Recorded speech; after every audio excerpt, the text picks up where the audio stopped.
I want to talk about this great reset we are all involved in. Not voluntarily, of course. The vast majority of us are being coerced into a direction we may have heard some information about, but we have certainly not been party to any discussions leading up to this movement. From the outset, we must establish that we are not criticizing a single thing. It is so easy in this life to criticize others' actions and to think that one has come to understand something. It is much more difficult to take the time to actually understand. But understanding shall pay us dividends, which no amount of critical thinking ever could. A great reset. The words sound delightful, for who would deny that a great reset was not needed? And why was a reset needed? Because we war, we fight, we kill each other. We are an aggressive race, us humans, who have grown from the animals and out of this world. We are greedy.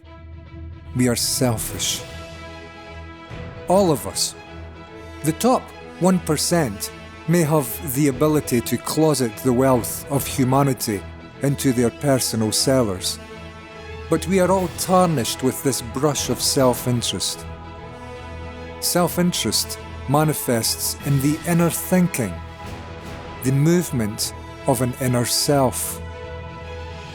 This very movement, part traditional, historical, in great part educational, is a movement of selfishness. Do you not think about yourself and your own life for most of every day?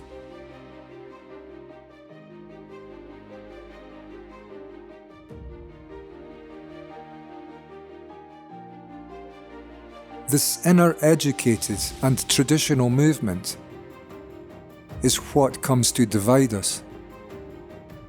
It is based on memories. It is quite impossible to think accurately about anything you have never experienced in life. And so our thinking is full of ignorance, arising from the information we have not gathered from the experiences we have never had. In this way, living self-centeredly as we do brings us to see a different world from that of our neighbours, and this contradiction ever brings us to conflict. Humanity lives in conflict. Have you not noticed? The conflict we engage in outwardly is a global manifestation of the cumulative conflict each of us lives in individually. We live in conflict because thought is divisive in nature, and we live in thought. When we act from this ground of conflict, we bring chaos to our world. This is the chaos we are all so familiar with today. This was the chaos which preceded COVID-19 and the Great Reset. It is the chaos behind these movements also.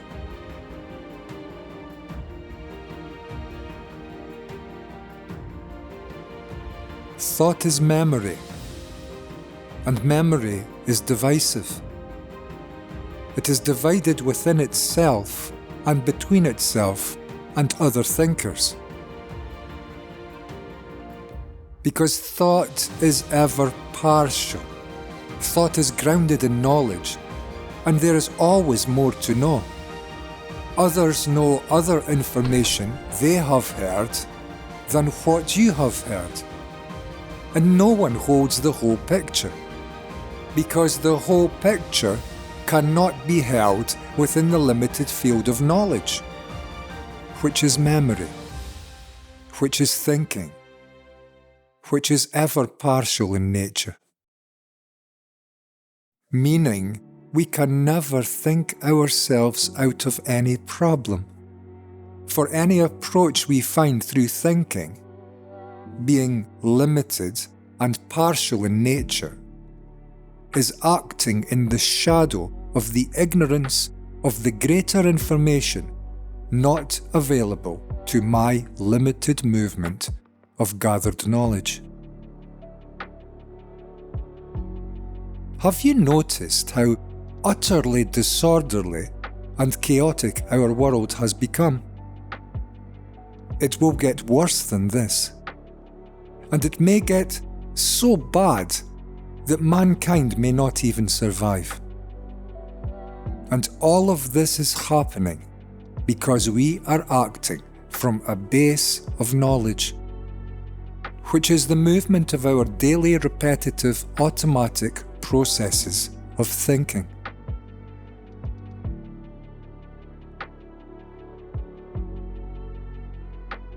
The Bible warned us about knowledge. It told us knowledge removed us from the Garden of Eden.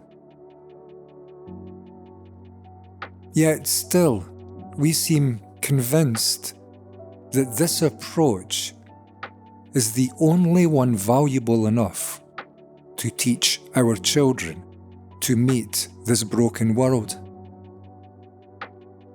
Perhaps we simply do not know any better.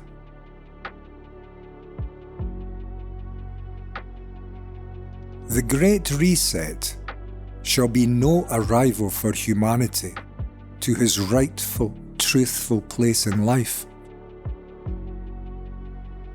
The truth, this is a movement in distance, in the wrong direction.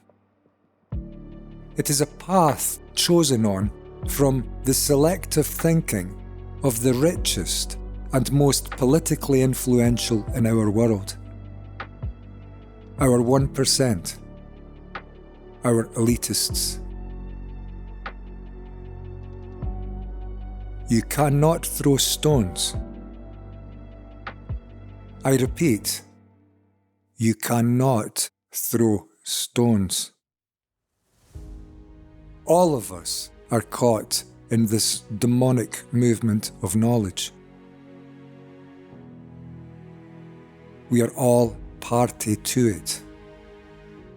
We did not, of course, all conceive of this Great Reset, which is scaring to death 99% of our planet today.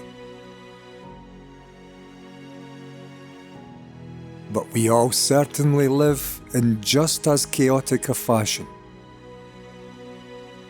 We live in the past, which is thought. We seek to aim for a more pleasurable and, above all, a richer future. We are always building. Selfishly building. From labourer to foreman to manager to boss to director. From priest to bishop to archbishop to cardinal to pope. From private to sergeant to lieutenant to corporal to major to general.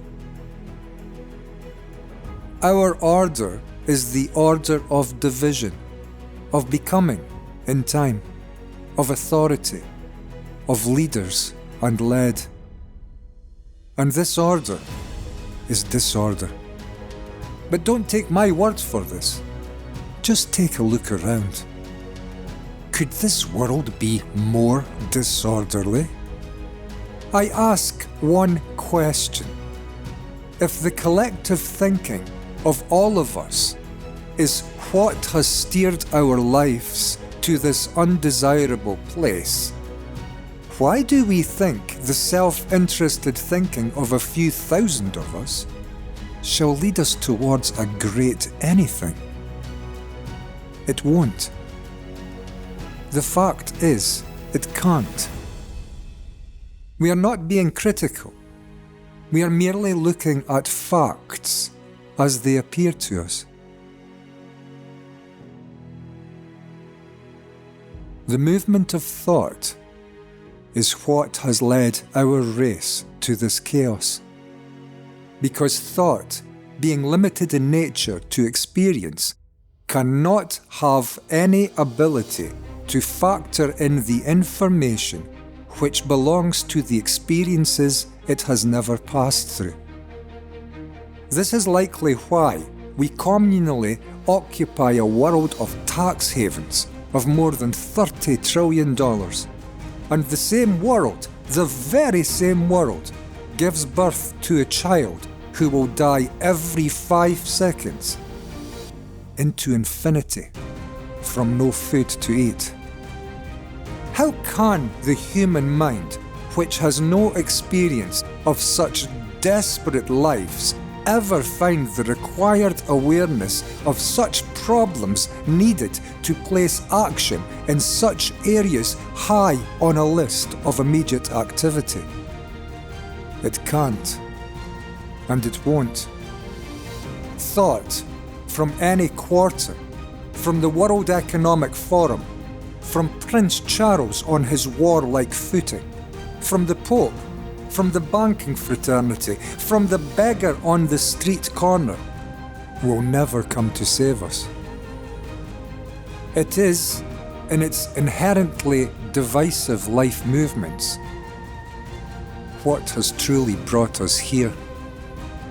There is an alternative, although the road is stubbornly difficult and arduous, but the view from the top of this mountain remains eternally sublime. It is to die to this inner movement of self. This is not something you can do. In truth, it is something that can never be done. But it can happen. It can happen through an awareness of the danger of living in this fragmented state which has been responsible for every sorrow-filled war our race has ever suffered throughout our entire passage of our sorrowful history.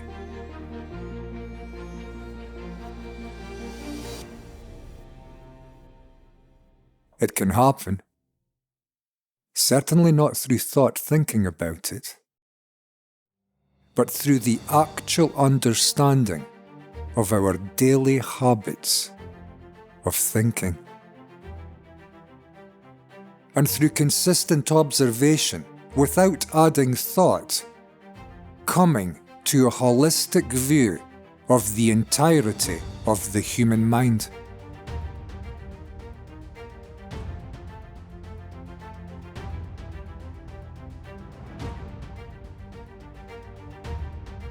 The word holistic is an interesting word. It is a brother to the word whole. And whole is a cousin to the word holy. All is related. Each carries similar familial quality. A mind which perceives the structure of the movement of thinking, which has exposed every dark fear, every hidden sorrow, every movement of selfish greed and lust. A mind which has understood that time is its own invention and that it has now become slave to this conceptual mode of living, is a mind that may, for the first time ever, come to meet life. For living in thought is to live in the darkness of a constantly occupied mind.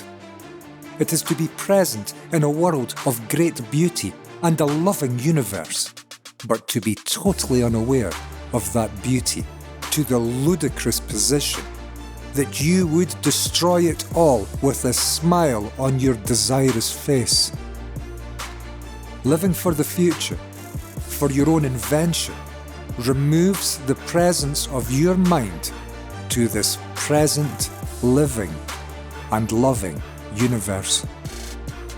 And so it is no great reset, no positive movement towards a conceptual future arising from a limited mind acting from limiting experience, which will ever come to save the human race. I do hope we can all see the danger. It is the freeing of the human mind from the movement of thought, which is its past, which will come to build a new world. This is not anything which can be approached positively. This is an action of complete and total negation.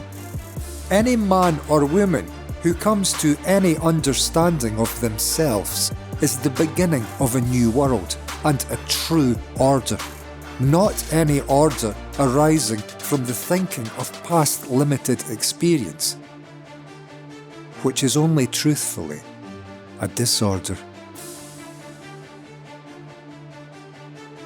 Can you watch your thinking? Can you watch its every movement, good, bad, ugly, sorrowful, worried, desirous, lustful? Can you become so acquainted with this inner, automatically functioning mechanism that you come to watch it all without any reaction to what it is you are seeing? For you are watching what you are psychologically. If you can, you are coming close to a transformation.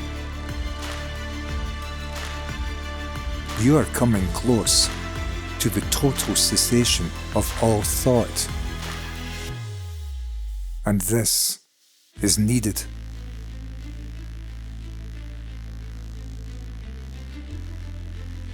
It is only when all thought has ceased that the self-interested movement of the conditioned human brain ceases to be destructive.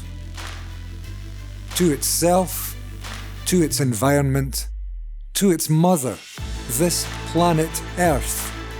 It is when this brain has seen the whole of its daily activities that it instantly becomes holy, freed from the limiting, conflicting movements of thought. It is now free to see this world without any selfish, time-based judgment being placed upon it.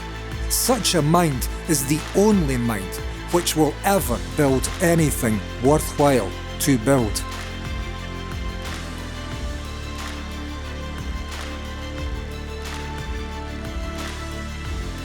Freed from inner thinking self, the mind can now see all. No longer limited to knowledge, the view of such a mind has become holy. It can meet the love of this creative movement of this universe, held forever in the present moment of time only. Where else? In a conceptual future or a dead past? And acting now as a whole mind, no longer through conflicted fragments of never-ending daily chains of thought, the mind itself becomes holy. A holy mind is a peaceful mind. It is full of the care of this universe itself, which itself is a complete and so total and holy movement. It is a mind capable of love, which will hold capacity to build a loving world. It will look at the whole field of human experience, and freed from self, now able to see, understanding will come. And from understanding, appropriate, responsible, and correct action shall come to flow.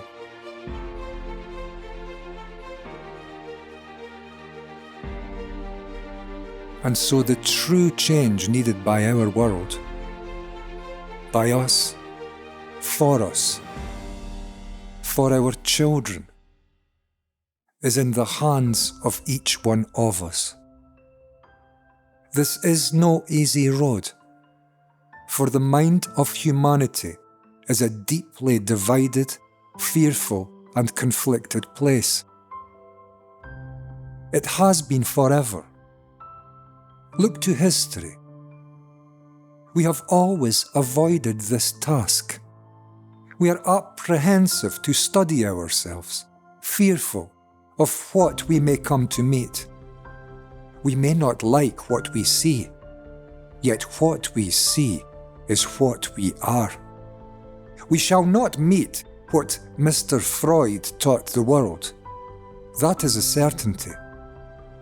Experts of knowledge rarely have any access to any fountain of wisdom. Wisdom belongs to seeing, not to thinking. For seeing is complete in its action, and thinking is ever partial. But I guarantee you this: if enough of us hear enough in these words to begin to listen, not to me, although I may point, but to yourself. Never follow anyone. Follow in life your own understanding. And if you can understand and find a tenacity and a passion to understand the absolute importance of a psychological revolution in your life,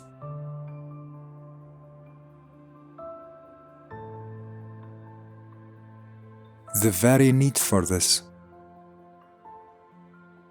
to be in any position for humanity to have any capacity to build a free world, we must begin with the foundation of a free mind.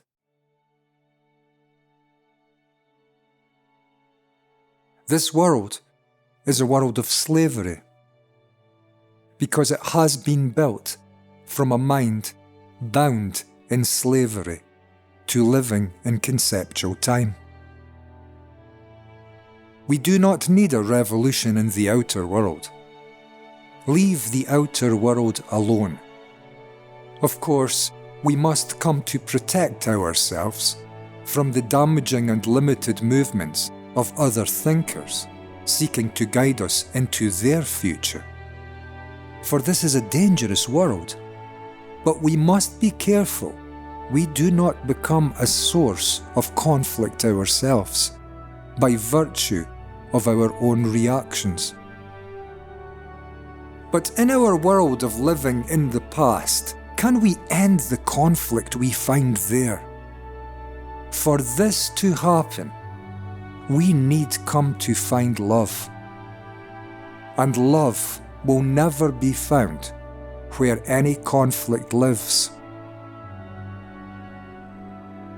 And conflict lives in your house, in the very center of your being. Feel it now. And as you watch, learn, ponder, and come to understand and so end it. This is the only true hope for the salvation of mankind.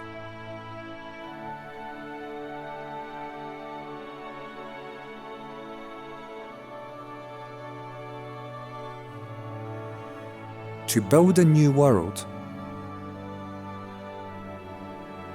out of the growing roots of a newly functioning mind, no longer glued to mundanely treading the worn-out paths of the old.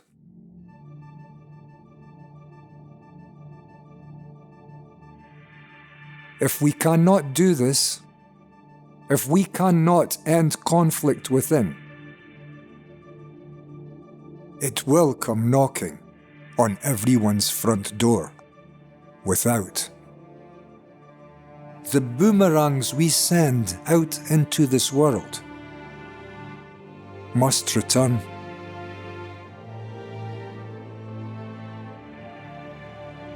He who lives by the sword dies by the sword. Your children may travel the world over, yet they always, at some point, wish to return home. we have but one chance. And that chance is not to build a better world. That chance is to understand the mind which built this world, and so free ourselves from the continuity of an insanely structured approach to life which was educated into us as children, and which the human brain has come to find security living within.